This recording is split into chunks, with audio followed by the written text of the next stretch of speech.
Hello, hello, hello, everyone. What is up, and welcome back to Final Fantasy XIV Shadowbringers, Episode 2. I hope everybody's doing very, very well. Before we go into it, though, may I kindly ask you to like this stream? Why am I saying like the stream? God, like the video, like the episode. I'm so used to streaming now. And also, don't forget, if you're new, to definitely click that subscribe button, and don't forget to ring that little bell so you get notified of all the latest uploads. Also to help push us out into that YouTube algorithm. And if you want to check me out on social, of course, and as well as help the channel out, details for that will be in the description below. With that being said, everyone, let's go ahead and get right into it. For the record, I did try and go to the Aetheryte and it wouldn't let me, so I'm guessing I have to do a couple quests first.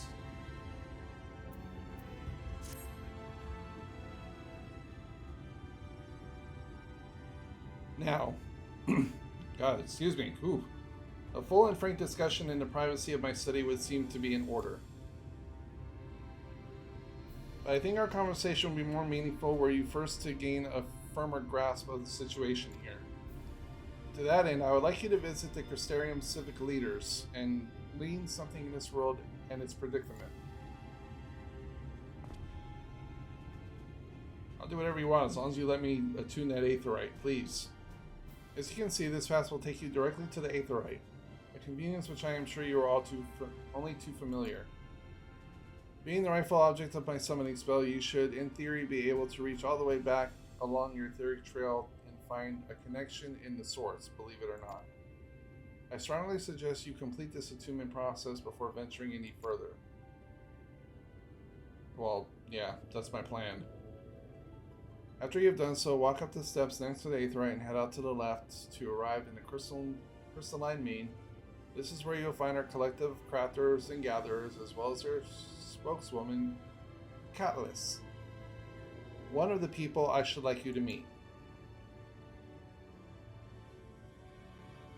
Another is Morin. To reach him in his cabinet of curiosity, you want to avoid the aforementioned steps, take the exit to the left and simply continue straight along down until you come to large doors at the end of the path. Okay, so it means go down that way right there.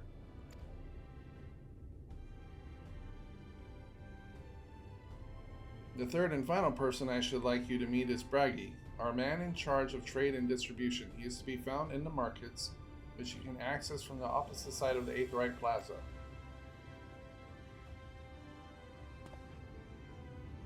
In seeking out each of my colleagues, you will visit the major districts of the city and hopefully gain a feel for the place.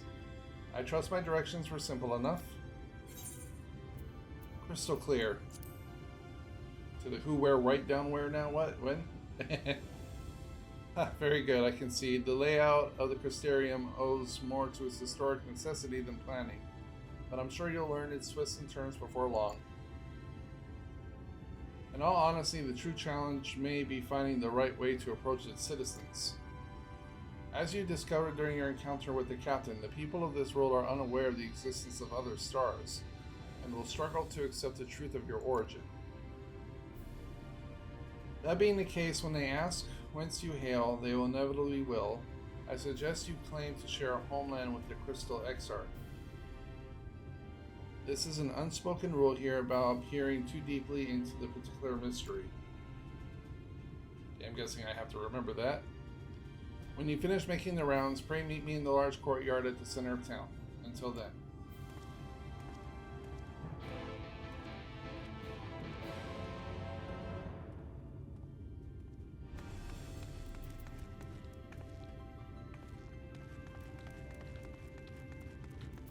Yeah, just let me go attune it, please.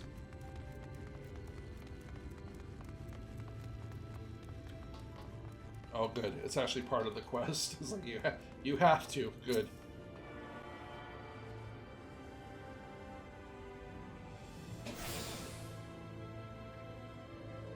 I focus your sanity directly full of vastly distant currents of the Aether. Your connection to the energies is faint but stable, and should allow teleportation to Aetheryte in the source. And we're definitely going to set our home point. Alright. Alright, so now we gotta go up here to the left.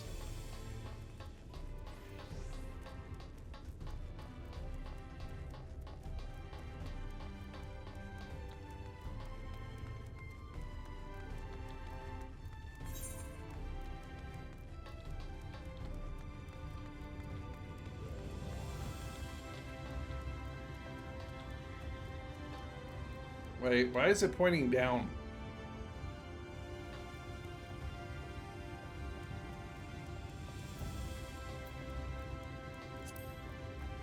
Okay, I take it I went the wrong way.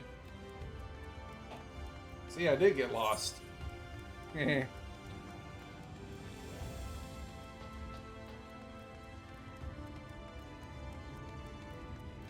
Oh, please. Is there a crystal right here that I can attune, or is it down below? Ah, crap biscuits, it's below me.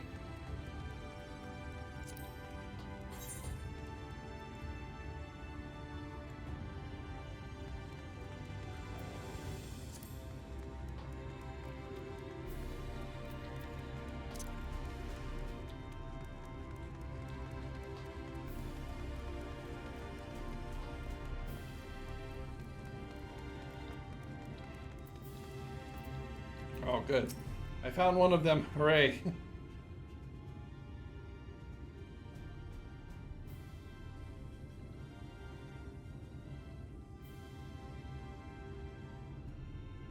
Weird to see a place so well stocked with goods, isn't it? But not here. I'm going to guess you're new to our fair city? Well, for what it's worth, you've chosen a fine sanctuary. The XR can throw up a barrier if the Sin Eaters come knocking, so it's a damn sight safer in here than it is out there. Safer and more civilized too, thanks to us in the mean. We work together to procure materials and resources and craft the goods which make city life possible. This is the place for you to visit if you need a coat mended or a knife or a kettle forged.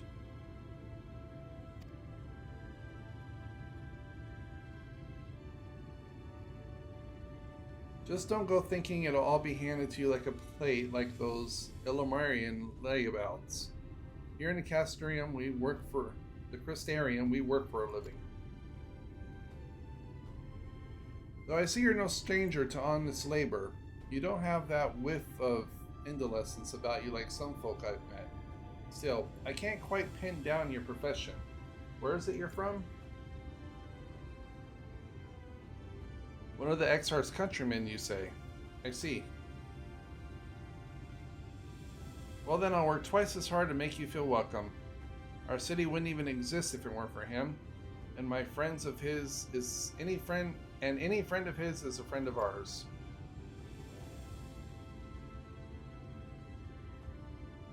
It's really quite incredible when you think about it. They say his grand magic summoned the Crystal Tower into existence. Pulled the entire thing out of thin air. It wasn't long before droves of refugees began congregating around its base, desperate for shelter after losing their homes to the flood.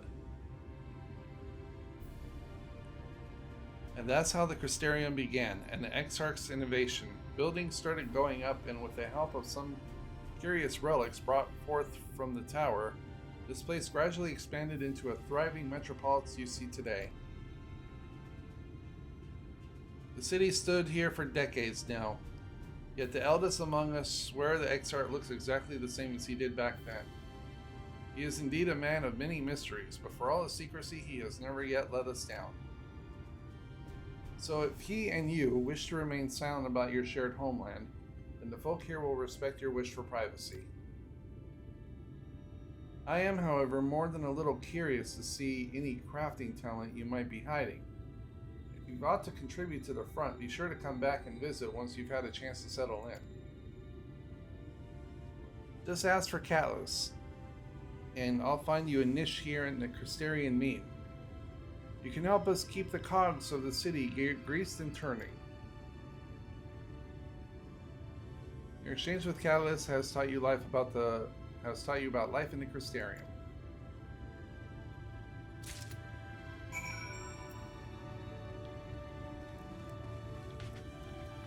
Now, I seem to wonder if I can just jump down.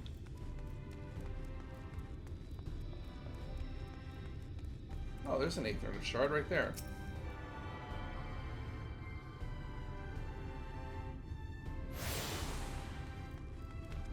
No, I cannot jump down, damn it. But what I can do now... Thank God.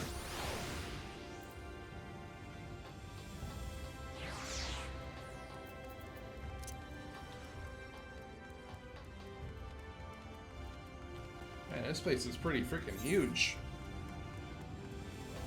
Oh, there's a materia mender. And another thing right over there.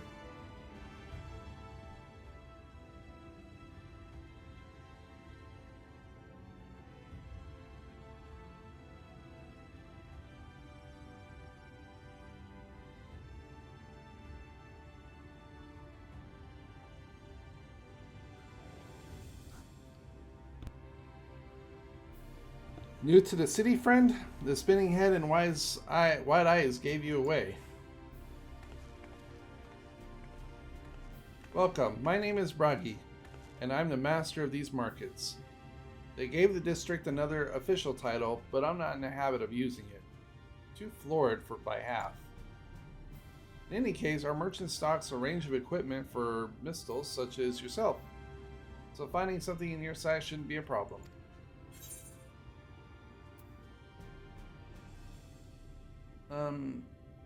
I'm actually a Mikote.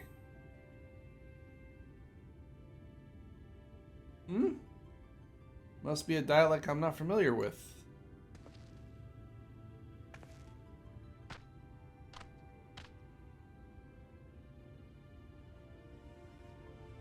Let's see if we can straighten this out. See those two in front of us? The shorter one is a Hume, and the taller one is an elf. The sturdy individual there is a Galjdent, whilst the one with horns is a Drawn.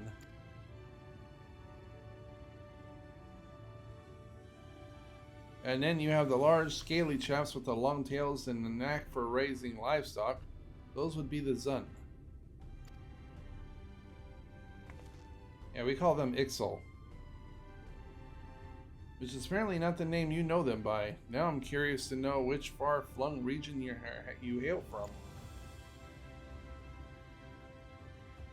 Ah, the same as the Exarch, eh? Well, that explains it. You don't get much further flung than that. We've had a few of your lot pass through in recent years, and despite their obvious learning, they floundered over the simplest things. But not to worry, should you find yourself confused by the local language or customs, I'll be here to answer your questions. Your exchange with Rai has taught you about the peoples of the first.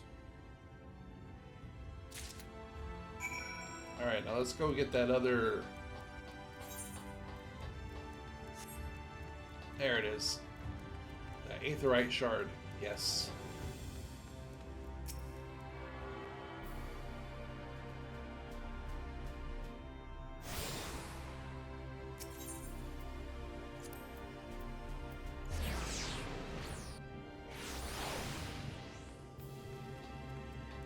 Okay, now last but not least, this way.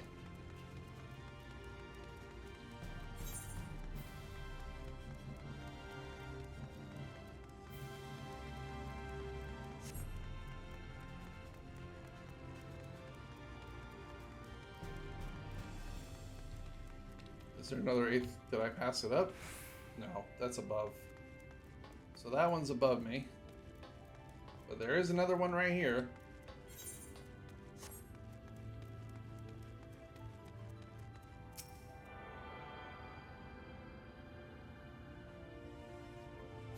Nice. Okay. I guess I gotta go up the stairs, yes.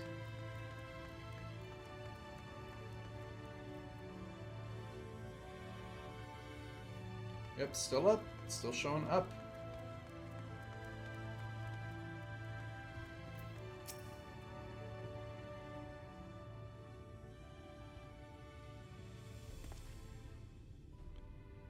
Excuse me, miss.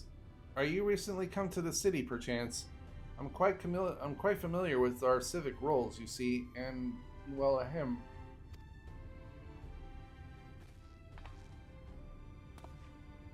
But what I mean to ask is, have you brought any books with you? A rumpled scroll even, a scrap of scribbled on parchment.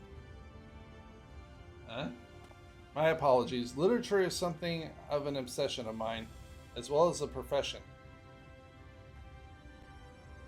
Librarian Morin at your service, and this humble collection is known as the Cabinet of Curiosity. As your powers of perception have likely informed you, my colleagues and I are responsible for curating all manner of tomes, documents, and other vehicles for the written world. As horrific as the loss of life and the land wrought by flood unquestionably was, the damage to record knowledge was no less catastrophic. We few do all we can do to preserve what wisdom survived. But tell me, what brings you to the cabinet today? Looking for any title particular? Maybe a spot of academic research? Oh, so you've an interest in modern history. Splendid!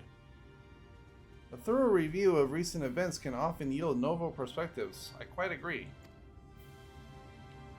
If you would prefer something visual to accompany the account, then I think I have an illustrated history book for children somewhere. Just a moment and I'll fetch it for you.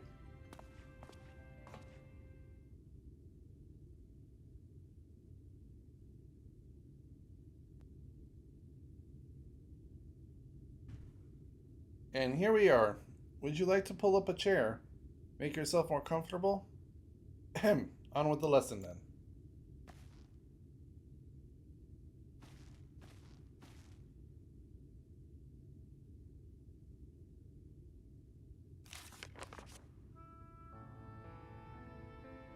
100 years ago, or near enough not to matter, villains known as the Warriors of Light slew the Shadowkeeper, the Steward of Darkness. In the wake of his tainted deed, light began to pour into the world as if from unseen cracks. It pooled and swelled without cease, until the day an enormous blinding wave rose up and swept across our star. We called this calamity the Flood of Light. Everything it touched was leashed of life and vigor, leaving naught behind but a luminous wasteland.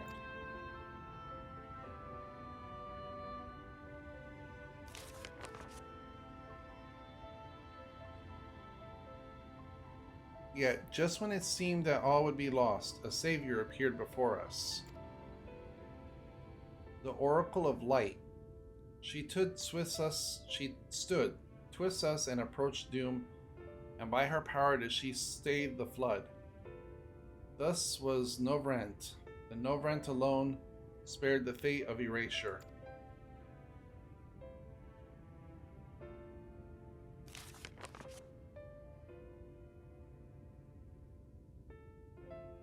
Tragedy would, however, arrive in another form. From the blasted emptiness descended horrors of strange and terrible aspects to bedevil the few folk who survived. These sin-eaters were light incarnate, and their flagrant presence stole the night from the Novard sky. Even now, they circle the remaining bastions of civilizations, ever on the hunt for us, ever hungering for our flesh.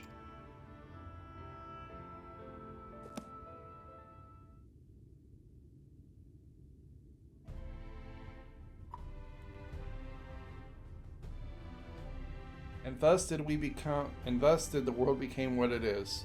Should you ever wish to hear the tale again, I would be glad to retell it to you. Or if you'd rather I speak of other matters, that would be my pleasure. I should be glad of the company. Your exchange with Morin has taught you about the Flood of Light. Yay!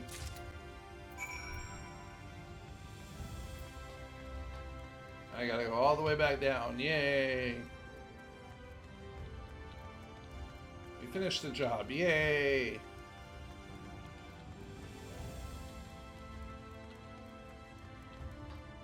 Come on, Moonbreeder, keep up.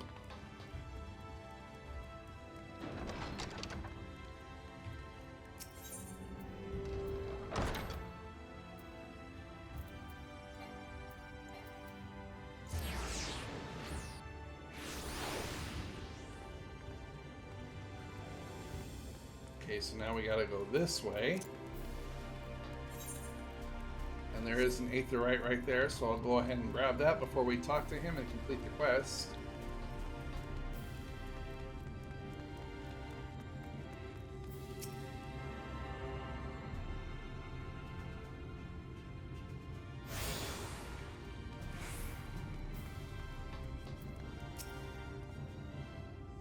Well, how did you fare? Did my colleagues help you form a clearer picture of this world and its people?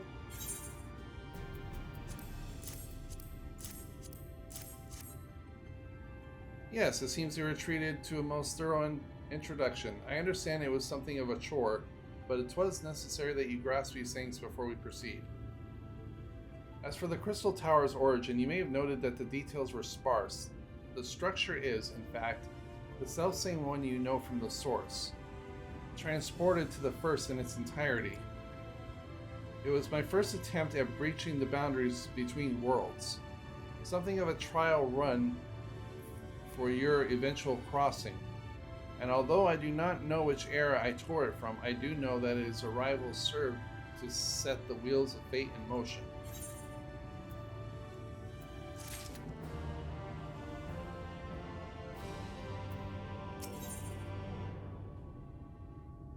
Boy, we sure are getting a lot of gear coffers.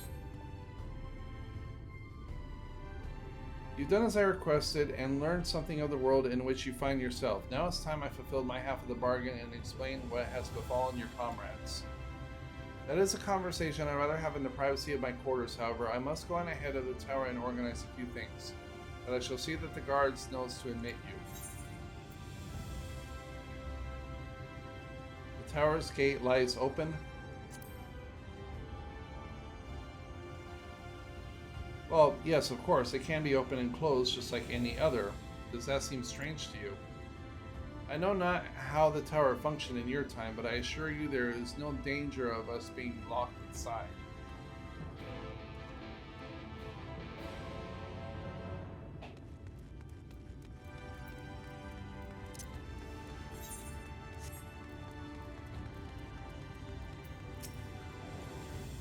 Greetings, man. The Exarchs await you within.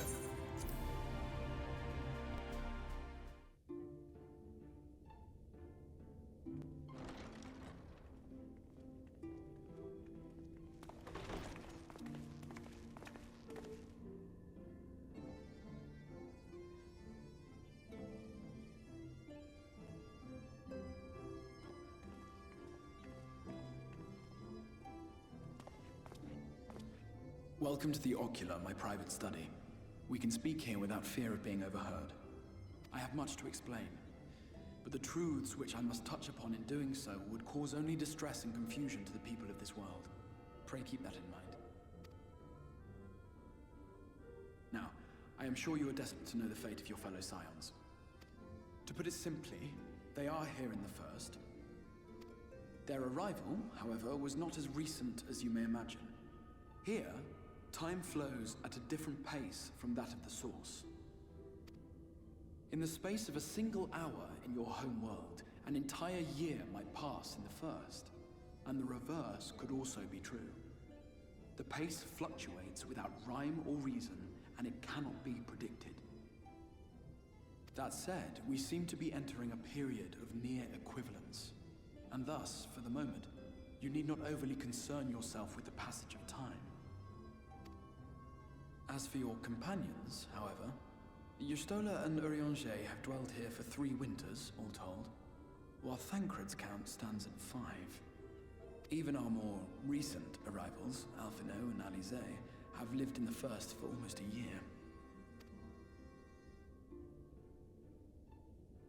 My intention had been to summon only you, but the art of reaching across worlds has proven exceedingly difficult to master. Thus it was that my fumbling hand closed upon those to whom your fate is most closely bound as well. As they were not the object of my summons, their transference was incomplete. Though they may appear to possess corporeal bodies, they are, in truth, merely spirits that one can see and touch. Consequently, while you yourself will be able to pass between worlds with relative freedom, they will not. Much as it grieves me, they are stranded here, unable to return.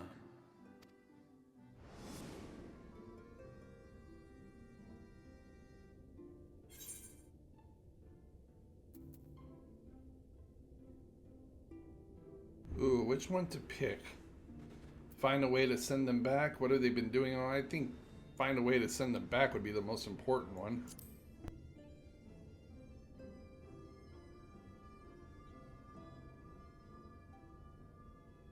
We spent every waking hour searching for a way to reverse the summoning. In the beginning, at least. As you may have surmised, however, our efforts met with little success. And then we all but abandoned the endeavor once Urianger shared with us the vision he had witnessed during his journey through the rift. In that chaotic no-man's land between realms, time and space warp and blend in unexpected ways. What Urianger saw was the future. That which would one day come to pass. In his vision of tomorrow, the first was rejoined with the source. This collision of worlds brought about the 8th umbral calamity and the deaths of countless multitudes.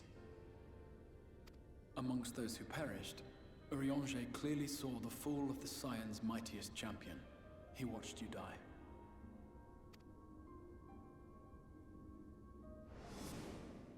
And thus did the Scions embrace their exile, and began searching this world for a means to forestall the coming catastrophe in yours. Their souls are stranded in the first, yes, but they have fought on, desperate to save their home and you from destruction. Nor have their efforts been in vain, for it was they who finally established that the elimination of the Sin Eaters will indeed serve to prevent the calamity. Considering these circumstances of our meeting, you would be forgiven for doubting my version of events. And so, before all else, I would suggest you track down your comrades and hear the tale from their lips. I shall of course be happy to assist in these reunions, and you need not make any decisions regarding your involvement until you are certain of where you stand. Meanwhile, I promise I will not rest until I have found a way to help your friends return home. What say you? Have I earned your trust for the moment, at least?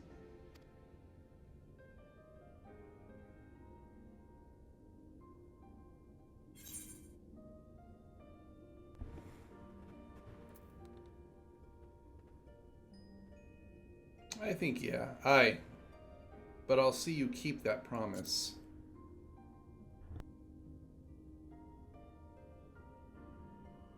Excellent. You will not regret this. With that settled, we shall have to see about getting you ready for the road. Traveling across the rift has no doubt left you weary. I will arrange for a room where you might rest in comfort. While it's being prepared, perhaps I can show you around.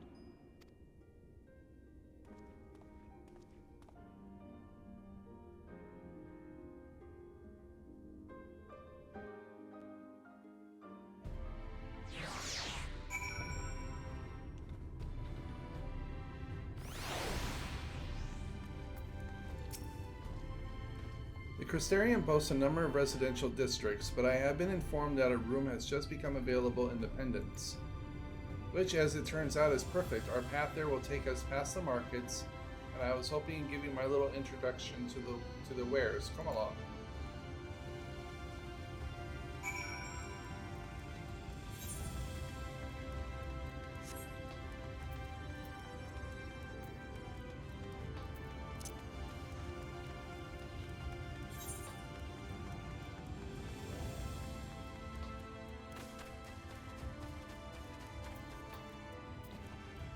Ooh, another crystal.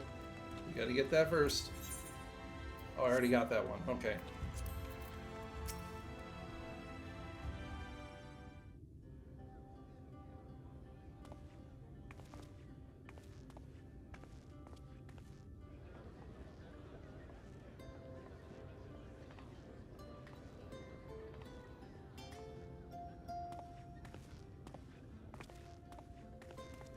This is the Musica Universalis, the commercial heart of the Crystarium. What you might need to prepare for your journeys can be purchased here.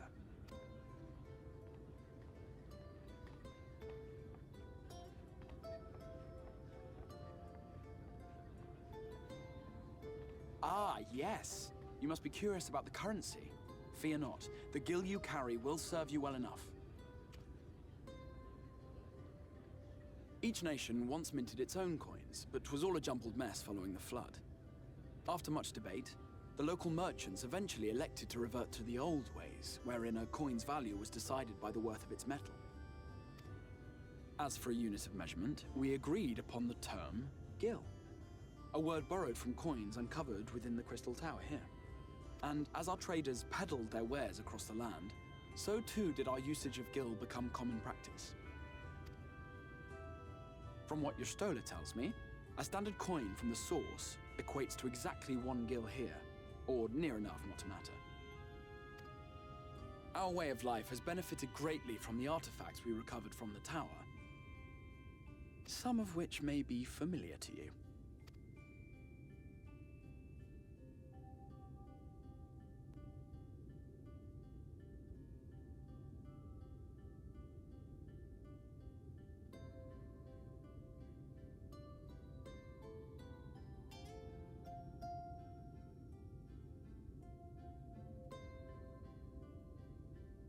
But I fear it would not be practical for us to provide everything to which you are accustomed.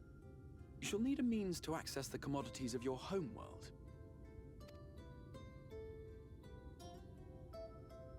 Avan Kerm Sin? Yes, I'm here. Of course I'm here. What amusements do you have for me today?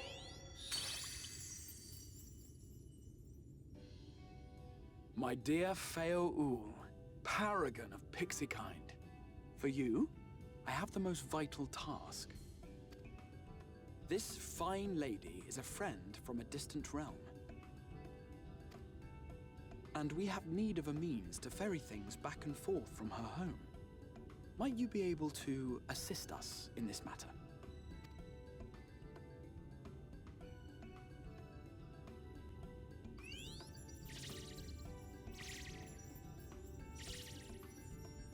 You came from beyond, didn't you? From beyond the rift? How wonderfully exciting!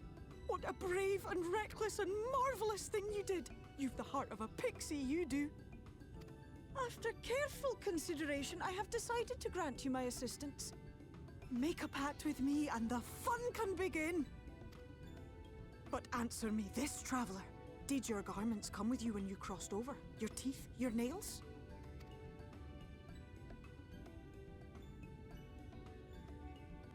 Just as I thought! Then you've a good stout connection with your home through which all your belongings, great and small, may easily pass. From this moment forth I will be your Isne Fis, and you my Sne Yak. Like the branch which sprouts from the sapling, our bond will flow unbroken from one to the other. Raise your hand.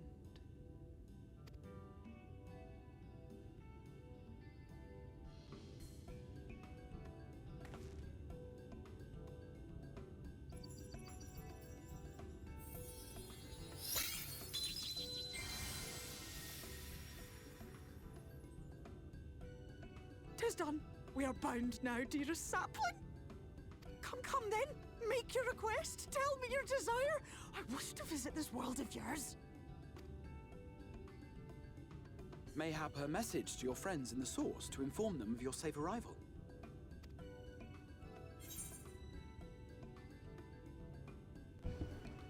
Send the message to Tataru.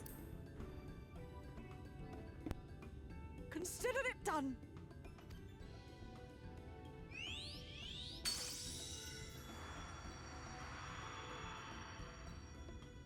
As you heard, that was Feo Ul of the Pixies. Their kind possess an affinity for magic akin to that of arcane beings. They rarely show themselves in populated areas, but Feo is insatiably curious even by pixie standards, and seems to have taken a liking to the Crystarium.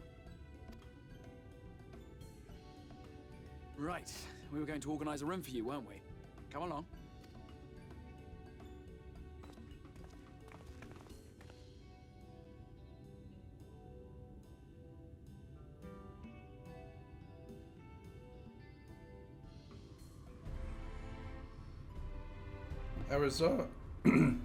As a result of your pact with the Feu, you now have access to delivering Mughals, market boards, and summoning bells while in the First. Oh, so that's what that was for.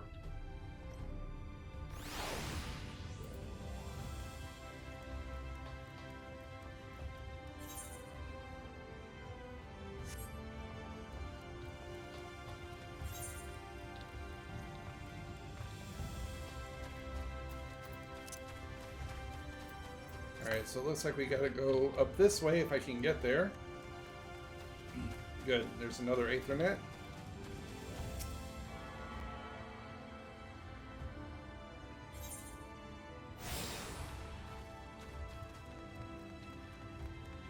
And right over here. There we go. Ah, there you are. I was just finalizing the matter of your accommodation. You'll have a private room here at the Penance for the duration of your stay. To make use of it as you see fit. When you're ready to retire, the manager will show you to your loggings, pray, rest, and recuperate. And we shall reconvene in the Ocular anon. I believe that covers the practical concerns. Thank you for answering my call, Kira. We are denied from confronting the blanket of night, but may peaceful dreams attend you nonetheless.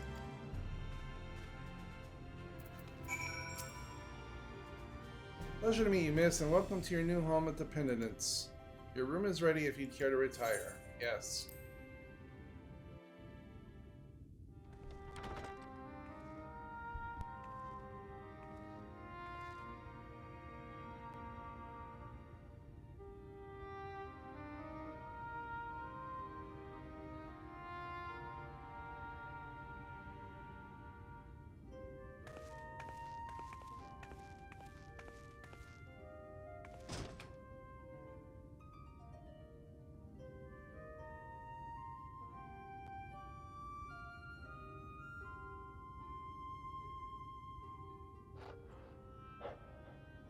You.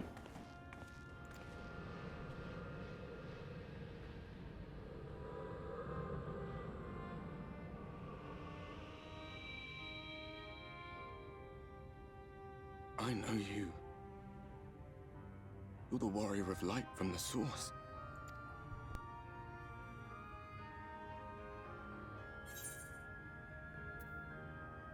The warrior of darkness? What? Did you just... You can hear me? Oh, gods, how long has it been?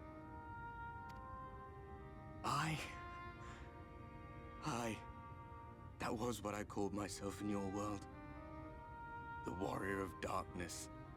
My real name is Ardbert. I used an alias in the source. A daft one, looking back. If you recall my tale, it was my comrades and I who caused the flood.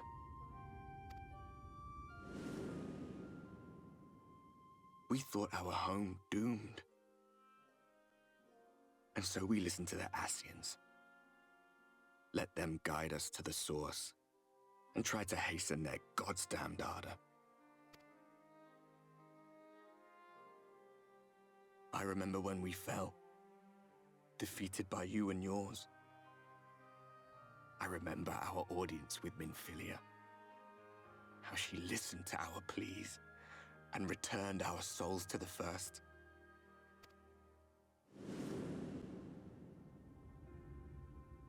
The flood was poised to swallow Norvrant. Minfilia and my friends, they surrendered what little they had left to hold it back. Just faded away, leaving me to bear witness.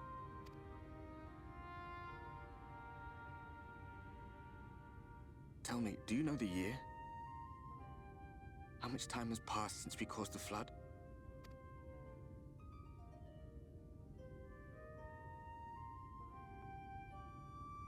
100 years. 100 long years.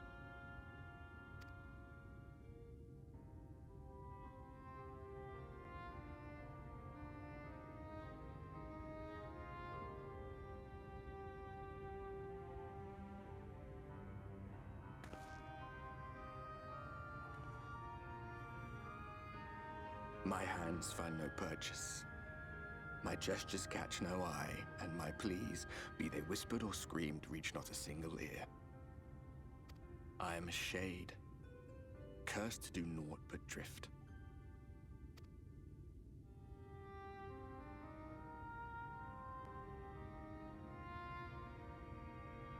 I feel as if I've been walking forever.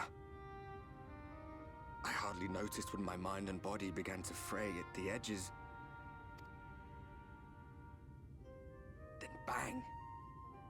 My senses were sharp again. I felt like a fish being reeled in, and before I knew it, I found myself in this room. Why is it that you can see me? What are you even doing here, come to that?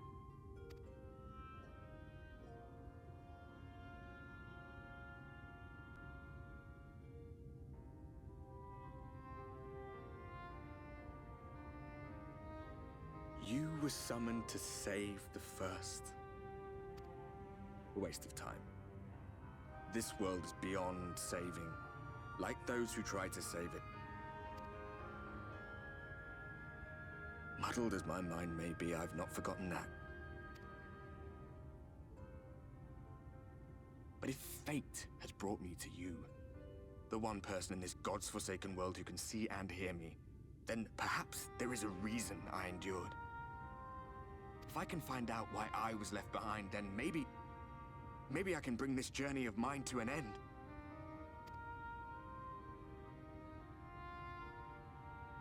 Well, I'll be watching, Warrior of Light. But do me a favor. Be careful out there. This world has had its fill of heroes.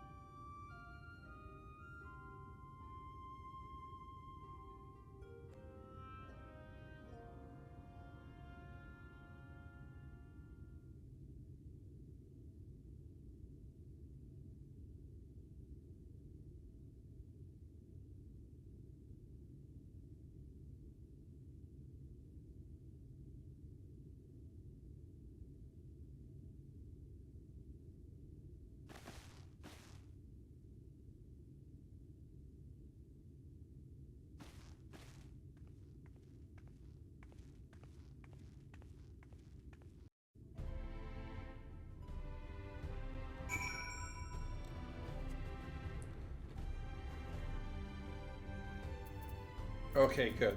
It's time for the quest to be over, I hope.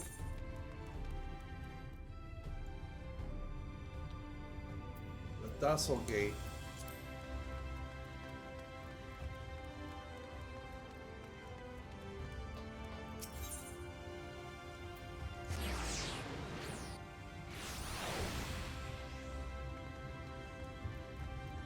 This episode's running a little bit rather wrong. Yep. It's so wrong. Long, God. It's been a long day for me too. This Obscura, yeah. This one's gonna be like an hour long. Oh, maybe not. Okay. Good, because I gotta eat dinner.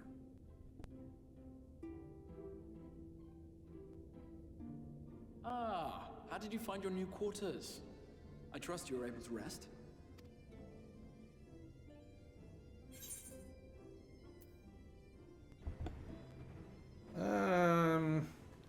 I had a ghostly visitor. I was not aware the room was haunted, and you were rather tired. Well, should you receive another visitation, be sure to let me know. Now, let us return to the subject of the Scion's whereabouts.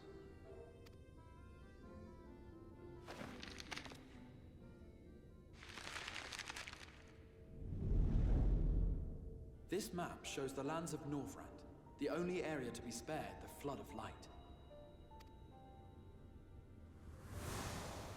The Crystarium is here, in the region known as Lakeland. To the north is the fairy kingdom of Ilmeg.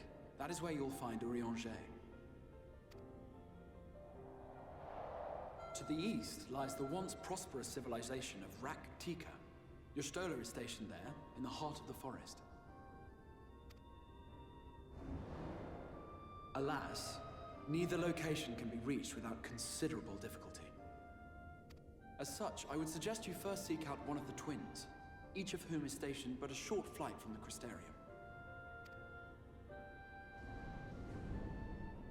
Alphino is on Calusia, an island off the western shore. It is home to a city called Yulmore, where the rich and privileged while away their days in idleness. For his part in furthering our cause, Alphino journeyed there to meet with the citizenry and forge alliances. From what I hear, he has since kept himself busy gathering information around the main settlement. Alize, meanwhile, traveled south to the arid wastes of Armorang. They lie upon the very edge of the inhabitable world, where the flood of light was halted. Those who dwell there live in constant fear of attack by the Sin Eaters. In contrast to her brother, Alize felt that her energies would better be spent learning about the enemy, and thus she sells her services as a guard, both to hone her skills and gather information on our foe.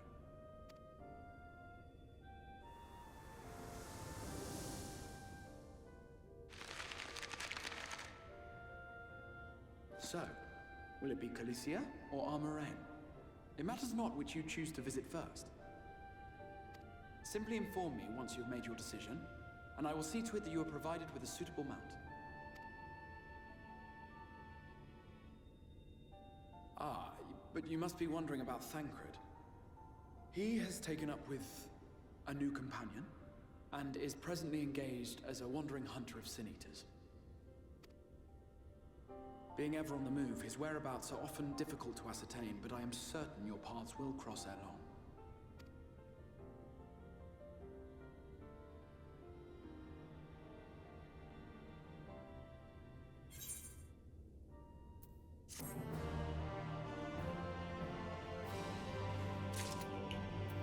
Well, alrighty then, everybody. We're going to go ahead and end it here. So, as always, thank you so much for watching, everybody. You guys are the best, and I will see you all in the next one.